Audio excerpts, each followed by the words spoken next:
Welcome to business breakfast show. Global markets ఈ ఉదయం mixed గా ట్రేడ్ అవుతున్నాయి. Last night US markets flat గా క్లోజ్ అయ్యాయి. జపనీస్ నిక్కీ ప్రస్తుతం పాజిటివ్ గా ట్రేడ్ అవుతుంది. అలాగే చైనా మార్కెట్స్ లో నష్టాలకు లాస్ట్ 2 days నష్టాలకు ఇవాళ బ్రేక్ పడినట్లు కనిపిస్తుంది. చైనీస్ మార్కెట్ కూడా పాజిటివ్ జోన్ లో ట్రేడ్ అవుతుంది. సో చైనాలో పెరుగుతున్న ద్రవ్యోల్బణాన్ని తట్టుకునేందుకు ఇంట్రెస్ట్ రేట్స్ పెంచడం కంటే కూడా ప్రస్తుతం ప్రైస్ కంట్రోల్స్ పైనే దృష్టి సారించారు. సో మేబీ ఇది కొంతవరకు వర్కౌట్ అవుతున్నట్లు కనిపిస్తుంది. ఇన్ఫాక్ట్ కమోడిటీస్ మార్కెట్ లో కూడా చాలా వరకు రికవరీ కనిపిస్తుంది. కాపర్, గోల్డ్, ప్రెషస్ మెటల్స్ అలాగే బేస్ మెటల్స్ అన్ని కూడా ప్రైసెస్ లో ఇంప్రూవ్మెంట్ కనిపిస్తుంది. సో యుఎస్ మార్కెట్స్ లో జనరల్ మోటార్స్ ఐపీఓ ద్వారా $15.8 బిలియన్ రైజ్ చేసింది. $33 పర్ షేర్ ప్రాతిపదికన ఈ అమౌంట్ రైజ్ చేయడం కొంతవరకు యుఎస్ మార్కెట్స్ లో కూడా ఐపీఓస్ కు డిమాండ్ తగ్గలేదు, డిమాండ్ కొనసాగుతుంది అన్న ఇండికేషన్స్ అనేది ఇస్తుంది. అలాగే మన మార్కెట్స్ లో నిన్న హాలిడే తీసుకున్నప్పటికి కూడా హాలిడే ముందు మార్కెట్స్ కొంత పానిక్ సెల్లింగ్ మనం గమనించాం.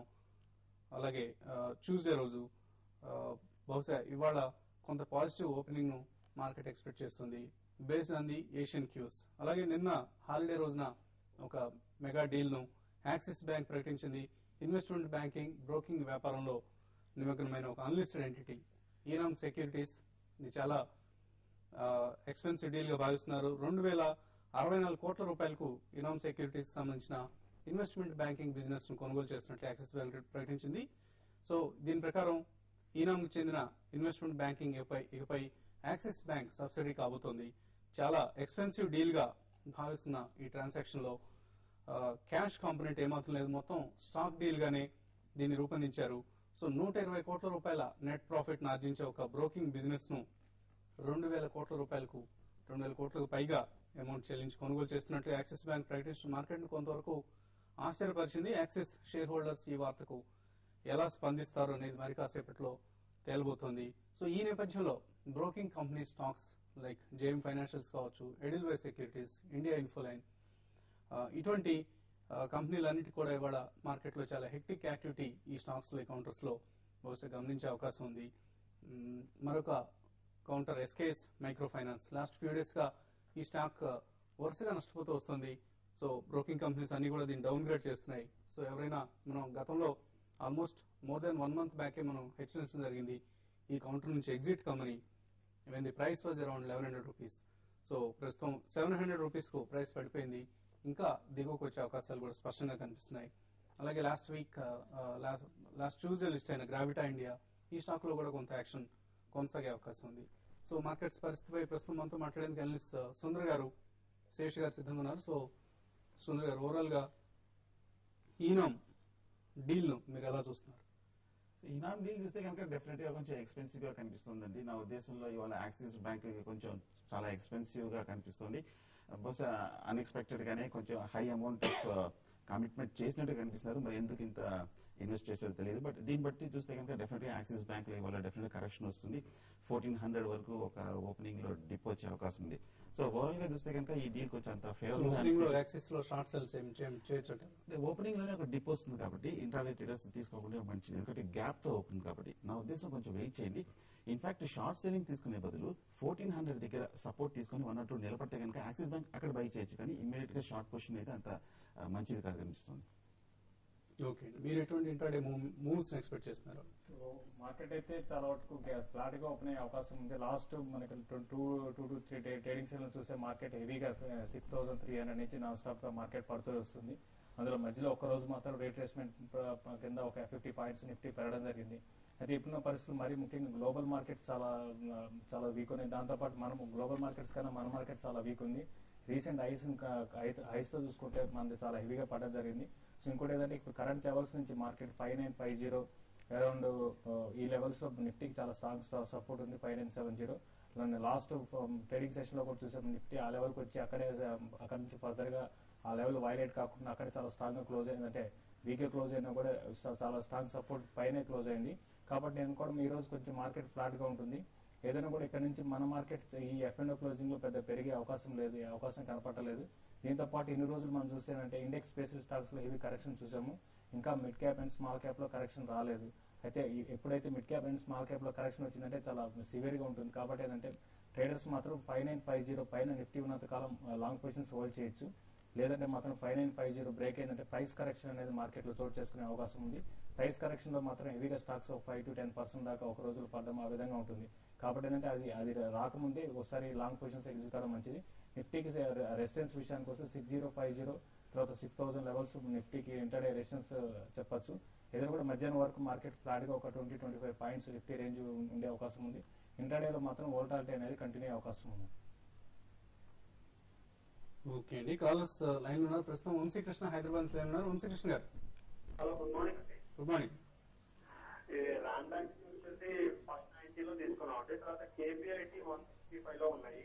స్టాక్స్ ఇప్పుడు హోల్డ్ చేసుకోవచ్చా, ఎలా ఉంటాయో చెప్తారా? రాంటాక్స్ చూస్తే టెక్నికల్ గా వీక్ గా అనిపిస్తుంది. బట్ ఓవరాల్ గా ఫార్మా ఇండెక్స్ చూస్తే కనుక పాజిటివ్ గా ఉంది. ఇంచుమించు సపోర్ట్ ఇక్కడికి వస్తుంది. ఫార్మా సెక్టర్ ట్రెండ్ పాజిటివ్ ఉంది టెక్నికల్ గా. బట్ రాంటాక్స్ మటు చూస్తే 570 సపోర్ట్ బ్రేక్ అయినట్టుగా అనిపిస్తుంది. మొన్న రిజల్ట్ వచ్చినప్పటి నుంచి కొంచెం భారీ సెల్లింగ్ ప్రెషర్ మనం చూస్తాం. ఎందుకంటే ఆల్రెడీ స్ట్రాంగ్ రన్అప్ వచ్చేసింది అనమాట.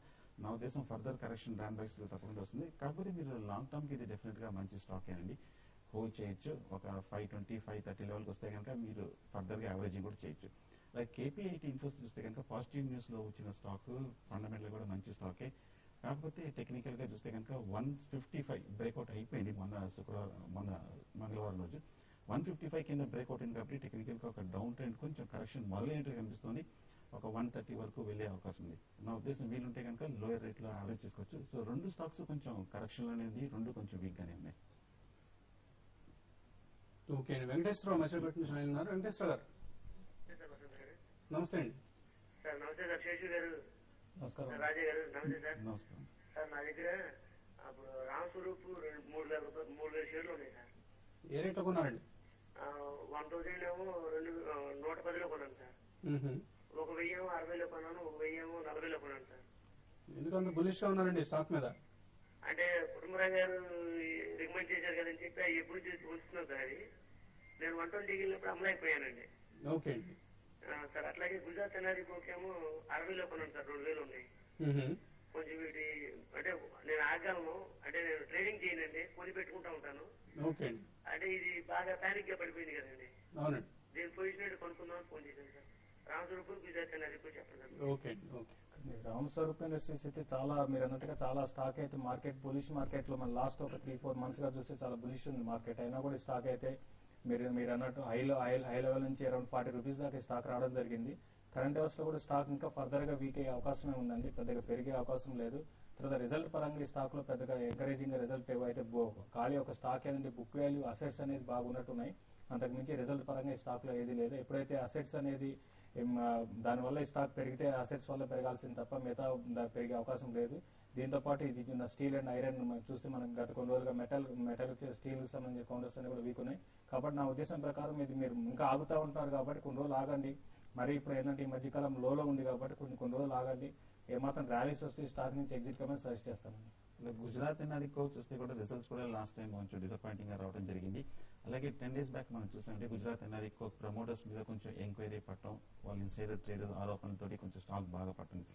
బట్ నా ఉద్దేశంలో కొంచెం డిప్ వచ్చాక 40 రూపీస్ వస్తే కనుక గుజరాత్ ఎన్ఆర్ఈకో వీలుంటే యావరేజింగ్ చేసుకోండి. బట్ ఫండమెంటల్ గా మటుకు కొంచెం లాంగ్ టర్మ్ బాగానే ఉంటుంది అభిప్రాయం.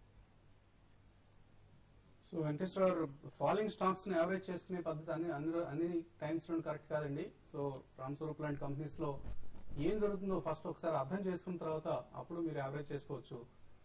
In case fundamentals are intact అనుకున్నప్పుడు మాత్రమే. అదర్వైజ్ అటువంటి కంపెనీస్ ను అవాయిడ్ చేస్తూ ఉండండి. సత్యనారాయణ బళ్ళారి నుంచి లైన్ ఉన్నారు. సత్యనారాయణ గారు నమస్తే. ఐఎఫ్సి ఎట్లుంటుందండి ముందుగా? హలో, ఐఎఫ్సి గురించి కొంచెం చెప్పాలండి. కొన్నారా మీరు? ముందు మార్కెట్ ఎలా ఉంటుంది? ఓకే అండి. ఐఎఫ్సి ఏ ప్రైస్ లో బై చేశారు మీరు? యావరేజ్ గా 50-60 అమ్మాది ఉందండి. 50-60 రూపీస్ లో బై చేశారు. మీరు రీసెంట్ గా ఐఎఫ్సిఐ బై చేస్తుంటే మాత్రం మీరు ఆల్రెడీ 50 రూపీస్ ఆ రేంజ్ లో బై చేశారు కాబట్టి మీరు మంచి ప్రాఫిట్ లో ఉన్నారండి. ఏదైనా కూడా స్టాక్ అయితే లాస్ట్ ఒక 1.5 month నుంచి మంచి అప్ ట్రెండ్ లో ఉంది, బులిష్ ప్యాటర్న్ లో ఉంది. ఇది ఇంకా కంటిన్యూ అవకాశం ఉంది. దీనికి ప్రధాన కారణం వీళ్ళు బ్యాంకింగ్ లైసెన్స్ కోసం వెళ్ళడం ఒకటి, దాని తర్వాత కొంచెం ఆపరేటివ్ స్టాక్ కూడా అనుకోవచ్చు. ఒకసారి టెక్నికల్ గా బ్రేక్అవుట్ వచ్చినాక స్టాక్ నాన్ స్టాప్ గా పెరుగుతూ వచ్చింది. అయితే ఇప్పుడున్న పరిస్థితుల్లో మీరు కొంత పార్షియల్ ప్రాఫిట్ బుక్ చేసుకోమని సజెస్ట్ చేస్తాను. మళ్ళీ కరెక్షన్ అరౌండ్ 60 ఆ లెవెల్కి రావడానికి అవకాశం ఉంది. మార్కెట్ ఒక 200 పాయింట్స్ పడితే అక్కడ ఫర్దర్ గా బై చేయొచ్చు. లేదంటే మీరు ఇన్వెస్ట్ అయితే మాత్రం కంటిన్యూగా హోల్డ్ చేయమని సజెస్ట్ చేస్తాను. దీనికి ఇంకా కొంచెం పెరిగే అవకాశం ఎక్కువ కనపడుతుంది. ఇంకా మార్కెట్ విషయానికి వస్తే మార్కెట్ ఇప్పట్లో మార్కెట్ కొంచెం పెరిగే అవకాశం పెద్ద కనపడలేదు, అట్లీస్ట్ ఈ F&O క్లోజింగ్ వరకు. నెక్స్ట్ మంత్ మార్కెట్ లో మళ్ళీ FSV ఏ విధంగా ఉంటుంది దాన్ని బట్టి చెప్పొచ్చు. ఇప్పుడు ఇమీడియట్ అయితే మార్కెట్ లో కొంత కరెక్షన్ ధరంలో ఉంది, ఇది కంటిన్యూ అవకాశం ఉంది. లేదంటే మాత్రం కన్సాలేషన్ ఫేజ్ లో వచ్చే అవకాశం ఎక్కువ కనపడుతుంది. ఓకే అండి, మరిన్ని కాల్స్ తీసుకోబోయే ముందు ఇప్పుడు చిన్న బ్రేక్ తీసుకుందాం.